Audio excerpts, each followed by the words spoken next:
95% des personnes échouent en dropshipping. Donc pourquoi toi, devant ton écran, en train d'essayer de créer un Shopify, tu échoues justement en dropshipping? Donc je vais donner justement plusieurs critères justement de ton échec, justement de l'échec de certaines personnes qui sont venues m'écrire sur Instagram, qui ne comprennent pas justement pourquoi ils n'y arrivent pas. Ça fait 1 an qu'ils essayent de faire du dropshipping et il n'y a toujours aucun résultat concret. Donc je vais vraiment te montrer justement comment tu vas pouvoir pallier à ces problèmes-là et justement quelles vont être les raisons justement de l'échec en dropshipping. Mais avant ça, j'aimerais te rappeler que tu peux gagner un coaching gratuit avec moi-même tous les jours. C'est très simple, tu as juste à t'abonner à la chaîne YouTube, à commenter la vidéo et à liker la vidéo. Le tirage au sort aura lieu dimanche soir à 21h15. La première cause de l'échec justement, c'est que tu ne te formes pas ou alors tu te formes chez les mauvaises personnes. Donc je t'ai déjà fait plusieurs vidéos sur la formation, sur l'importance des connaissances, mais c'est vraiment super important avant de commencer un business, donc n'importe lequel, de vraiment te former. C'est l'une des choses les plus importantes vraiment à mes yeux. Et pour l'histoire, j'ai environ une dizaine de personnes qui viennent m'écrire chaque jour justement, qui ne comprennent pas justement pourquoi ils échouent. Tu vois, j'ai des personnes également en coaching qui ne comprennent pas pourquoi leur promotion n'a pas marché, pourquoi ci, pourquoi ça.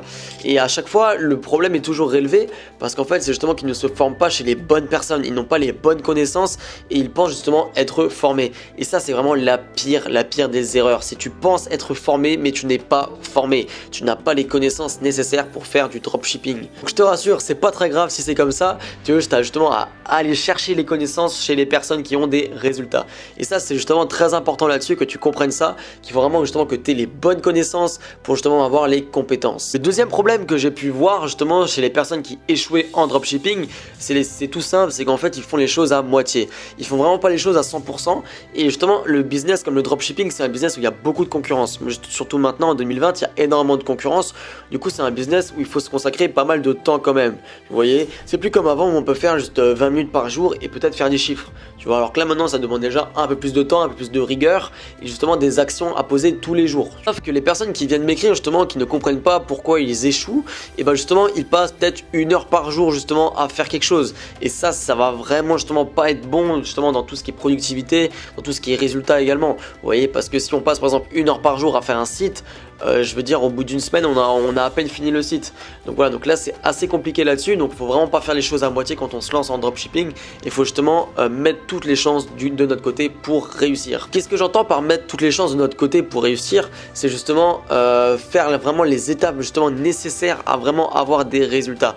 Pas faire justement les choses dans le désordre, c'est-à-dire ouvrir un site Shopify quand on n'a pas de connaissances par exemple, ou vraiment faire vraiment n'importe quoi. Vous voyez, il faut vraiment avoir un plan d'action vraiment concret, étape par étape, et vraiment y aller step by step. Et ça, c'est super important là-dessus. Il faut justement pas faire les choses à moitié. La troisième erreur que j'ai pu relever également chez les personnes qui échouent en dropshipping, c'est justement qu'ils ne persévèrent pas. Ils ne persévèrent pas. Alors, il faut savoir que moi, j'ai réussi dès ma première promotion. J'ai réussi à faire pas mal d'argent dès ma première promotion, mais c'est pas le cas pour tout le monde. Et vraiment pas pour tout le monde, parce que pour certains, il faut plus de temps pour réussir. Et ça, c'est tout à fait normal. C'est vraiment quelque chose de tout à fait normal et compréhensible. Vous voyez, la réussite ne vient pas comme ça du jour au lendemain. Du coup, ça va demander du temps, ça va demander des efforts. Et la persévérance, c'est vraiment la clé du succès. Là, il faut vraiment le comprendre. Peut-être que vous allez faire 5, 6, 7, 8 sites, même c'est possible, et ne pas réussir. Et peut-être le 9e, vous allez faire peut-être 300 000 euros d'un coup. Vous voyez, mais peut-être que vos 7 premiers sites Shopify ne vont pas fonctionner. Et ça, il faut vraiment l'avoir à l'esprit qu'un site Shopify peut changer votre vie. Et vraiment, la persévérance, c'est vraiment la clé de tout ça. C'est vraiment ce qui va conditionner vos résultats. Si vous persévérez tous les jours, que vous vous lâchez pas, que chaque jour après l'autre, vous faites step by step, que vous faites les actions nécessaires pour justement arriver à atteindre vos objectifs, et bien justement, la persévérance, c'est vraiment ça qui va justement vous amener à avoir des résultats conséquents. La quatrième et dernière grosse erreur que je vois justement chez les personnes qui échouent en dropshipping, c'est justement qu'ils changent de vecteur de trafic tout le temps. Donc en fait, qu'est-ce que je veux dire par là?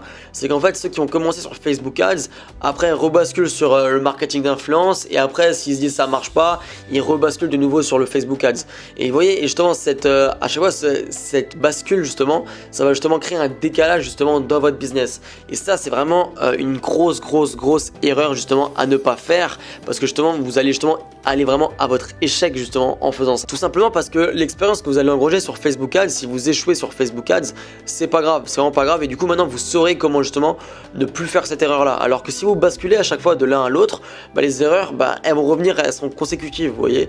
Il y aura du coup les mêmes erreurs sur les deux vecteurs de trafic, et moi je vous conseille vraiment de vous concentrer d'abord sur un seul vecteur de trafic et de vraiment tout exploser dans ce vecteur de trafic là. C'est quelque chose de très important également que je vois pas mal de fois également dans toutes les personnes que j'ai pu accompagner déjà. C'est que les personnes elles passent de Google, du SEO au marketing d'influence, du marketing d'influence à Facebook Ads, et finalement il n'y a aucun qui leur convient, ils n'y arrivent pas, enfin voilà. Bon, alors que si vous vous concentrez vraiment sur un seul vecteur de trafic, c'est justement là où ça va vraiment être super puissant et vous pourrez peut-être devenir expert dans ce domaine. Et ça c'est quelque chose de vraiment très puissant qu'il faut garder à l'esprit justement pour vraiment devenir expert dans un domaine. Voilà, j'espère que la vidéo t'a plu, que j'ai encore pu t'apporter un maximum de valeur. Si c'est le cas, n'hésite pas à lâcher un like, à commenter la vidéo et à t'abonner à la chaîne YouTube. Ça te permettra également de gagner un coaching gratuit avec moi-même tous les jours. Donc voilà, donc garde vraiment ces 4 points à l'esprit. C'est vraiment 4 points super importants justement pour vraiment ne pas échouer en dropshipping, car tu sais il y a beaucoup de concurrence, il y a beaucoup de personnes qui font du dropshipping, mais il y a également beaucoup de personnes qui échouent.